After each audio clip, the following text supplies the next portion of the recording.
এটা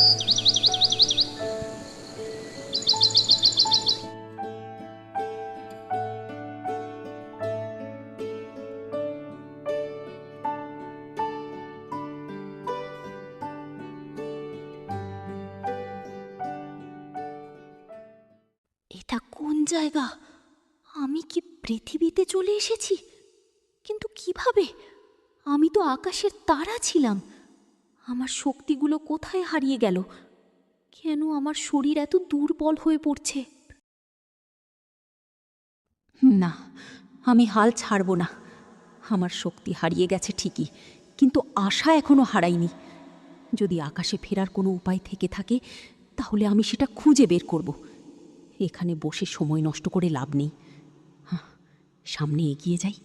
কি জানে, হয়তো আমার ভাগ্য ঠিক সামনেই অপেক্ষা করছে। তারা নিজের মনকে শক্ত করল, হতাশা ঝেড়ে ফেলে নতুন আশায় সামনে এগিয়ে চলল। কিন্তু সে জানত না, সামনে তার জন্য অপেক্ষা করছে এক ভয়ঙ্কর বিপদ। হঠাৎ ঝোপের আড়াল থেকে ভেসে এলো গর্জনের শব্দ। তারা ভয়ে থমকে দাঁড়ালো। তার সামনে এসে দাঁড়িয়েছে এক বিশালাকার বাঘ। বাঘটির চোখ দুটো আগুনের মতো জ্বলছে, আর তার ধারালো দাঁতগুলো দেখে যে কারো গা শিউরে উঠল।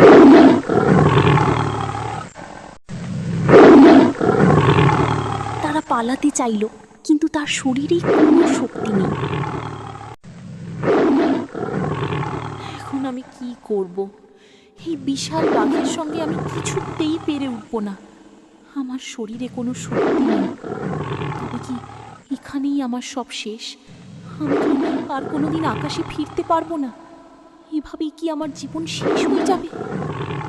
তারা ভয়ে চোখ বন্ধ করে ফেলল। হায়, এবার বুঝি আমি শেষ। বাঘটি লাফ দিতে যাবে, এমন সময় একটা তীর এসে বাঘের সামনে পড়ল। বাঘটি চমকে উঠল, তারপর লেজ গুটিয়ে দৌড়ে জঙ্গলের মধ্যে পালিয়ে গেল। তারা অবাক হয়ে চোখ খুলল। আরে, বাঘটা কোথায় গেল? সে পিছন ফিরে তাকালো। তখনই দেখতে পেল এক সাহসী মেয়ে হাতে ধনুক নিয়ে দাঁড়িয়ে আছে।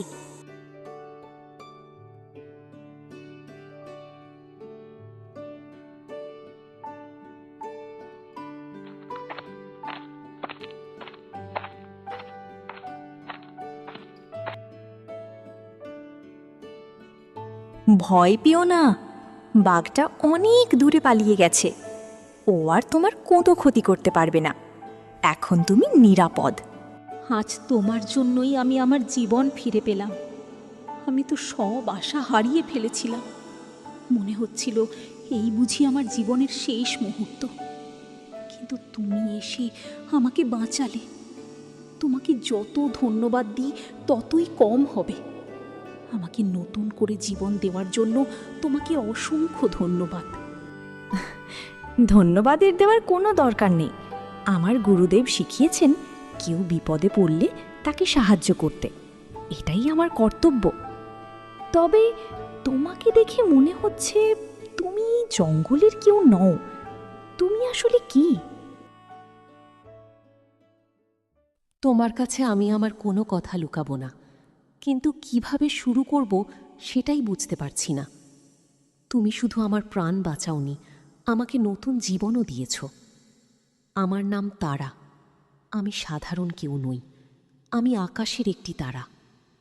গতকাল এক অদ্ভুত ঘটনার কারণে আমি আকাশ থেকে পৃথিবীতে এসে পড়েছি, কিন্তু পৃথিবীতে আসার পর থেকেই আমার সব শক্তি হারিয়ে গেছে। আমি যতই চেষ্টা করি, আমার কোনো শক্তি কাজ করছে না।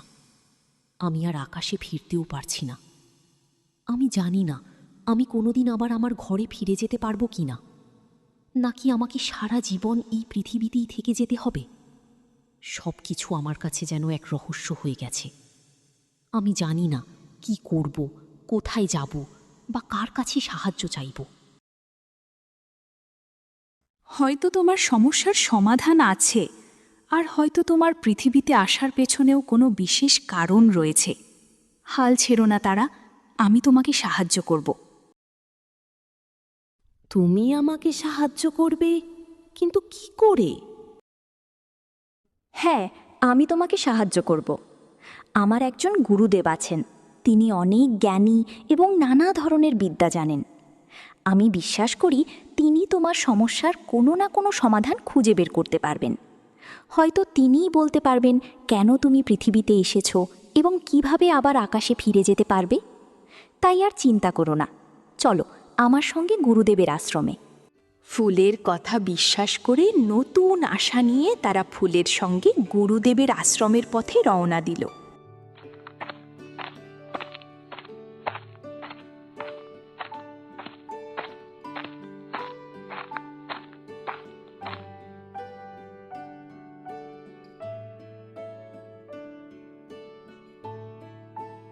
প্রণাম গুরুদেব। আয়ুষ্মতী হও মা, ঈশ্বর তোমার মঙ্গল করুন। আর এটা তুমি কাকে সাথে করে এনেছো?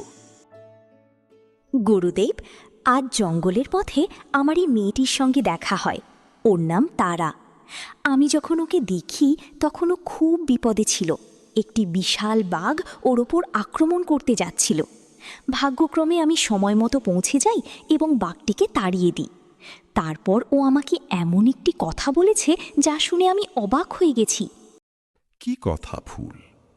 ও বলেছে ও নাকি আকাশের একটি তারা, কোনো অজানা কারণে আকাশ থেকে পৃথিবীতে এসে পড়েছে। পৃথিবীতে আসার পর ওর সমস্ত শক্তি হারিয়ে গেছে। এখন ও আর আকাশে ফিরে যেতে পারছে না। ও খুব অসহায় অবস্থায় আছে গুরুদেব, তাই আমি ওকে আপনার কাছে নিয়ে এসেছি। আমি বিশ্বাস করি আপনি হয়তো ওর সমস্যার সমাধান করতে পারবেন। তাহলে ভবিষ্যৎবাণীর সময় সত্যিই এসে গেছে। কি বলছেন গুরুদেব? আমি তো কিছুই বুঝতে পারছি না। বহু বছর আগে আমার গুরু আমাকে বলেছিলেন একদিন আকাশের একটি তারা পৃথিবীতে আসবে। আজ মনে হচ্ছে সেই দিন এসে গেছে। মা তারা, আমার সামনে এসে বসো।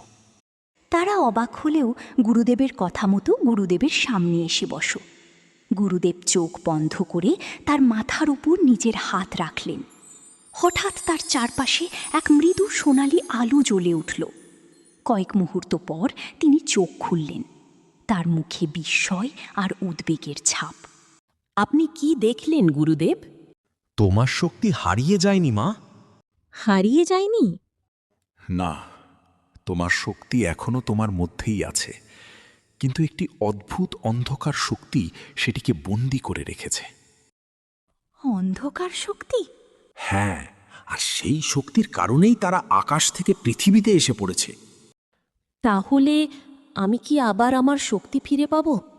পাবে, কিন্তু তার জন্য তোমাকে এক বিপজ্জনক যাত্রায় যেতে হবে। তারাকে কোথায় যেতে হবে গুরুদেব? উত্তরের জঙ্গলের ভেতর চন্দ্রশিলা নদী আছে। সেখানে লুকিয়ে আছে আকাশমণি নামে এক প্রাচীন রত্ন। আকাশমণি রত্ন? সেটা কি? হ্যাঁ, একমাত্র সেই রত্নই কালো শক্তির বন্ধন ভাঙতে পারবে। গুরুদেবের কথা শেষ হতে না হতেই ঠিক তখনই আশ্রমের বাইরে হঠাৎ প্রবল ঝড় শুরু হলো। আকাশে কালো মেঘ জমে উঠল। না, সে জেনে গেছে। কে জেনে গেছে গুরুদেব? যে অন্ধকার শক্তি তারার ক্ষমতা কেড়ে নিয়েছে, সে এখন তারাকে খুঁজছে। গুরুদেবের কথা শেষ হতেই বাইরে ঝড় আরও ভয়ঙ্কর হয়ে উঠল। হঠাৎ আশ্রমের দরজা নিজে থেকেই খুলে গেল। চারপাশে ধুলো উঠতে লাগলো। তারা ভয়ে ফুলের পাশে এসে দাঁড়ালো।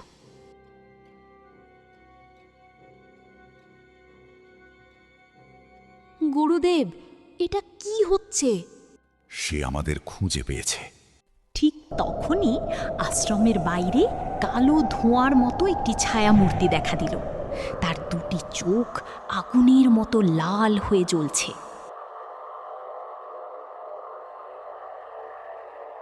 এটা কে? এ হলো অন্ধকারের দূত। এর প্রভুই তোমার শক্তি বন্দী করেছে। তারা ছায়ামূর্তিটি গর্জন করে বলল, তারাকে আমাদের হাতে তুলে দাও। তার শক্তি অন্ধকারের রাজা নিজের জন্য চাই। তখন গুরুদেব মন্ত্র পড়লেন।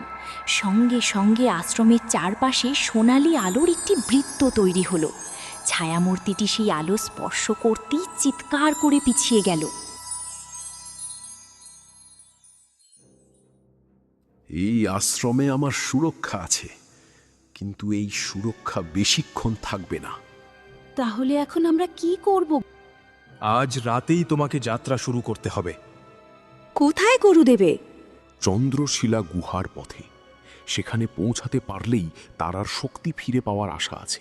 গুরুদেব একটি ছোট্ট নীল রঙের জাদুকরি পাথর তারার হাতে দিলেন। আমি আর ভয় পাব না, আমার শক্তি ফিরিয়ে আনব আর সত্যটা জানব। আমি তোমার সঙ্গে আছি তারা। আমি যাব তোমার সাথে আকাশবাণী পাথর আনতে। তারপর দুজন আশ্রম ছেড়ে অন্ধকার জঙ্গলের পথে রওনা দিল। কিন্তু তারা জানতো না, দূরের এক পাহাড়ের চূড়ায় দাঁড়িয়ে এক রহস্যময় কালো পোশাকের ব্যক্তি তাদের সব কিছু দেখছে।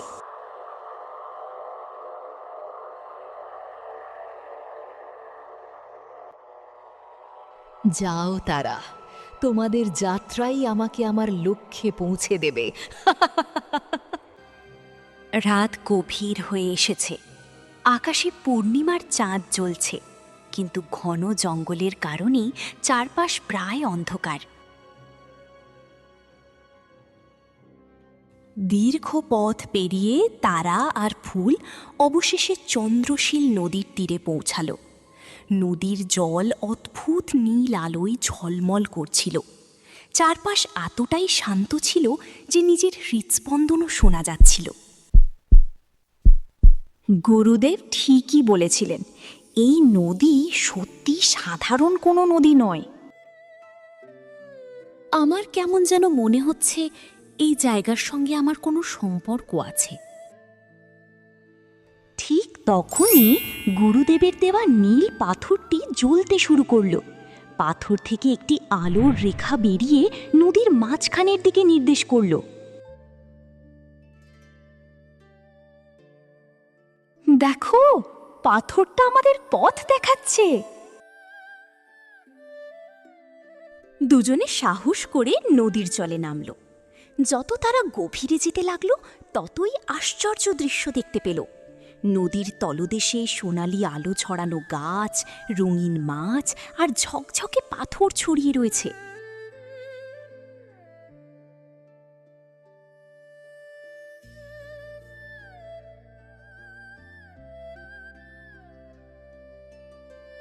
দেখো তারা, ওটাই আকাশমণি।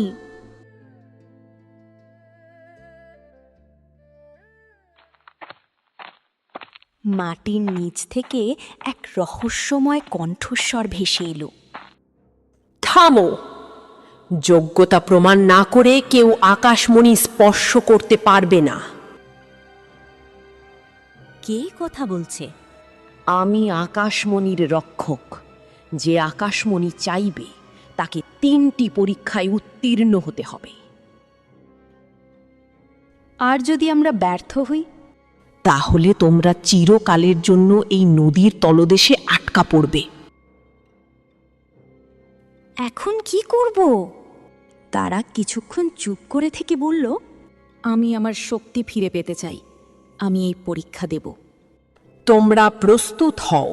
প্রথম পরীক্ষা শুরু হচ্ছে। যে প্রশ্নের উত্তর দিতে পারবে তার জন্য খুলবে জ্ঞানের দ্বার। বলো তো, এমন কি জিনিস যা যত বেশি ব্যবহার করা হয় ততই বাড়তে থাকে? তারা ও ফুল চিন্তায় পড়ে গেল। কিছুক্ষণ পর তারা আর দুজন মিলেই বলে উঠল, জ্ঞান। সঠিক উত্তর। সঙ্গে সঙ্গে তারা আর ফুল নদীর আরও গভীরে চলে গেল। দ্বিতীয় পরীক্ষা সাহসের পরীক্ষা। তারা ও ফুল সামনে এগিয়ে গেল। হঠাৎ চারপাশ অন্ধকার হয়ে গেল। তারা দেখতে পেল সেই বিশাল বাঘ আবার তার সামনে দাঁড়িয়ে আছে। এবার বাঘটি আগের চেয়েও ভয়ঙ্কর। তারা ভয়ে কাঁপতে লাগলো। কিন্তু হঠাৎ সে গুরুদেবের কথা মনে করল। সত্যিকারের সাহস মানে ভয় না পাওয়া নয়, ভয়কে জয় করা। তারা সাহস করে বাঘের দিকে এগিয়ে গেল। সঙ্গে সঙ্গে বাঘটি ধোঁয়ার মতো মিলিয়ে গেল। তুমি তোমার ভয়কে জয় করেছ, দ্বিতীয় পরীক্ষায় উত্তীর্ণ। এবার তারা ও ফুল একটি সেতুর সামনে এসে দাঁড়ালো। সেতুর এক পাশে রাখা আছে আকাশমণি, কিন্তু অন্য পাশে একটি ছোট্ট আহত কচ্ছপ পাথরে চাপা পড়ে আছে। তোমাদের সামনে দুটি পথ, একদিকে আকাশমণি, অন্যদিকে বিপদে পড়া প্রাণী। তোমরা কাকে বেছে নেবে? তারা তাড়াতাড়ি আকাশমণি নিয়ে নাও। না, আগে কচ্ছপটিকে বাঁচাতে হবে। তারা দৌড়ে গিয়ে কচ্ছপটিকে সাহায্য করল।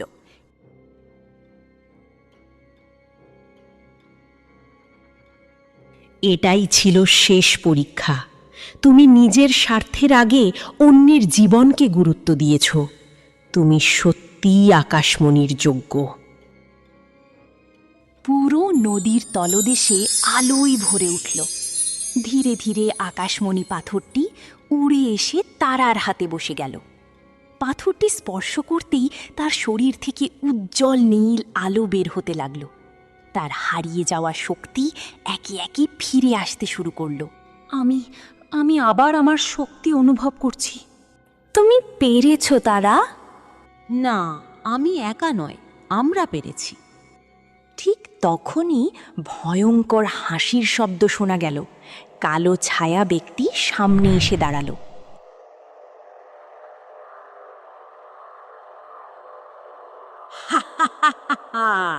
অবশেষে আকাশমণি আমার নাগালের মধ্যে এসেছে।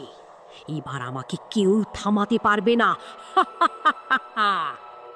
তুমি তুমি এখানে কি করছো? তুমি ওকে চেনো? হ্যাঁ, এ হলো অন্ধকার তারা।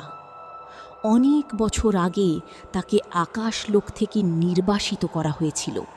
ঠিকই বলেছ। আর আজ আমি আমার হারানো শক্তি ফিরে পাব। সে হাত বাড়িয়ে আকাশমণি কেড়ে নেওয়ার চেষ্টা করল, কিন্তু আকাশমণি হঠাৎ উজ্জ্বল হয়ে উঠল। একটি আলোর ঢেউ ছড়িয়ে পড়ল চারদিকে। যার হৃদয় পবিত্র, কেবল সেই আকাশমণির শক্তি ব্যবহার করতে পারবে। তাহলে আমি জোর করেই এটা নেব। তারা সাবধান। আকাশমণি আমার হাতে দাও।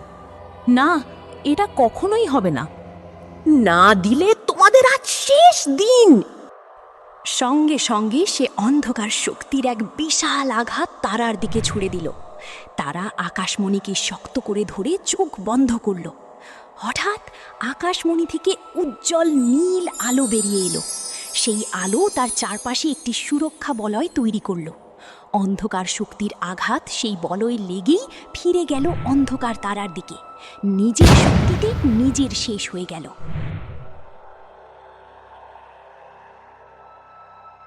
নদীর তলদেশ আবার শান্ত হয়ে গেল। তারপর তারা ও ফুল আকাশমণি নিয়ে নদীর তলদেশ থেকে বেরিয়ে এলো। কয়েক ঘন্টা পর তারা গুরুদেবের আশ্রমে ফিরে পৌঁছালো। আমি জানতাম তোমরা সফল হবে। এবার সময় এসেছে তোমার নিজের ঘরে ফিরে যাবার। সত্যি? আমি কি আবার আকাশে ফিরতে পারবো? হ্যাঁ মা, আকাশমণি তোমার হারিয়ে যাওয়া শক্তিকে সম্পূর্ণ ফিরিয়ে দিয়েছে। তারার চোখ আনন্দে ভরে উঠল। সে ফুলের দিকে তাকালো। তোমাকে আমি কোনো দিন ভুলবো না ফুল। আমিও তোমাকে কোনোদিনও ভুলবো না তারা। বিদায় আমার বন্ধু।